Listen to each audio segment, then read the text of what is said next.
The most obsolete idea is go to school, get a job, work hard, save money, get out of debt, and invest for the long term in the stock market. See, why would you save money when they're printing trillions of dollars? The gap between the 1% and 99% is massive. You see, it's not just money. You have to step back and look at the bigger picture. So what do you do? Every one of us is a poor person. There's still a poor person inside me. There's also a middle-class person, and the middle-class person wants security. They want that steady paycheck. And there's a rich person. And they're all inside of us, except that it's not taught.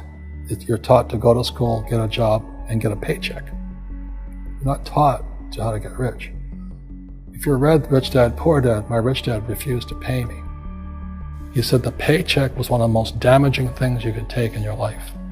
He says the moment you take a paycheck, you're an employee, and that's the mindset. So my rich dad never paid me. He drove my poor dad, government employee, nuts. You gotta pay people, you gotta pay people. And Rich Dad was not saying that the paycheck was bad. He says you didn't want to be a slave to money.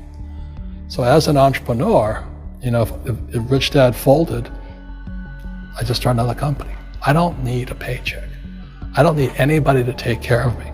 If my government doesn't like me, I move to another country because they need entrepreneurs there. So the entrepreneur is not so much the business. The entrepreneur is really the mindset and the skill sets and the different set of rules. You see, I don't operate, small business does not operate in the same rules as big business.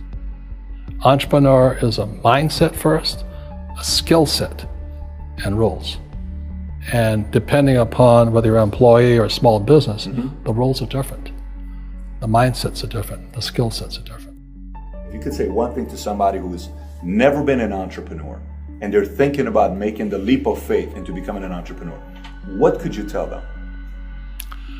Well, I'll just tell them the same thing that happened to me. My last paycheck, I still remember it clearly. It was one of the worst and the best days of my life. And I was in Puerto Rico. I was working for Xerox, and my boss gave me my last, it wasn't a paycheck, it was a bonus check. I think it was about $30,000, taxable. It's the only problem with that. So I got this check and I went, holy mackerel. You know what I mean? So I was excited, but I was also disturbed. And so this other guy comes up to me, his name was John, and John says to me, he says, you're gonna be back. I said, why?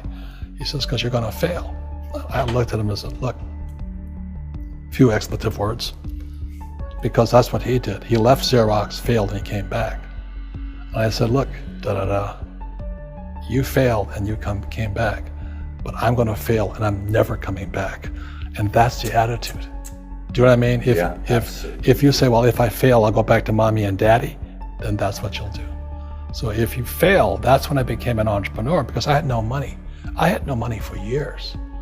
I didn't have a paycheck. But that's what my rich dad encouraged me to do. He says, when you don't have this paycheck, you get hungrier, smarter, and it's a test of your character. Will you become a crook? Will you become dishonest? Will you cheat and steal? Or will you become a better human being? So really, that's the benefit of becoming an entrepreneur, is you really find out who you are when you don't have anything. So you always have to look at the big picture. Too many people look at, well, what's going to happen to me? When you look at the big picture, you're also going to know that when something bad happens, something good's going to happen.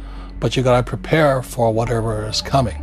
If you think next 20 years will be like the last 20 years, you're going to get creamed. When you and I go to the supermarket and we buy a carton of milk, we always check for the expiration date. But most people do not check for the expiration date on their brains. Instead of get out of debt, I get into debt. I just refinanced $300 million in debt. I went from 5% to 2.5% interest. I made a fortune. Every month, more money comes in because my cost of money has gone down. So while some financial experts are saying get out of debt, I'm saying learn how to use debt. See, when I came back from in Vietnam in January of '73, the first thing my rich dad said to me was go to school to learn how to invest in real estate. It wasn't real estate, it was how to use debt and taxes. Debt and taxes make the rich richer. Debt and taxes make the poor, the middle class, poor. So all the rich guys who are doctors and lawyers or You know, those guys, they're getting creamed, and they don't know why. Doctors are getting creamed. Oh yeah, they're making more money, but the take home is less. Sure. You know, my doctor just yelled at me. He's happy. He says, "Oh, guess what? I finally made $1 million." And I said, "Yeah, this was just 3 weeks ago." And so I said, "Yeah, well, how much you pay in tax?" He says, $750,000 in taxes. So his net was about $400,000. That's not bad. But when I make $1 million, I keep $1 million. And the reason is because I don't make it by working for money. See, if you work for money, you're taxed. So that's why lesson number 1 in Rich Dad, Poor Dad is the rich don't work for money. What we do instead is we create businesses as entrepreneurs. We acquire real estate. I don't invest in the stock market. Okay? So the reason is because as entrepreneurs, I have more control over my income, how much I make, and how much I pay in taxes. And because I'm an entrepreneur as well as an investor in real estate, I pay 0 tax. So every time I make, let's say, $1 million as an entrepreneur, I immediately invested in real estate. I have a 4-to-1 step up. So I put $1 million in real estate, I get $4 million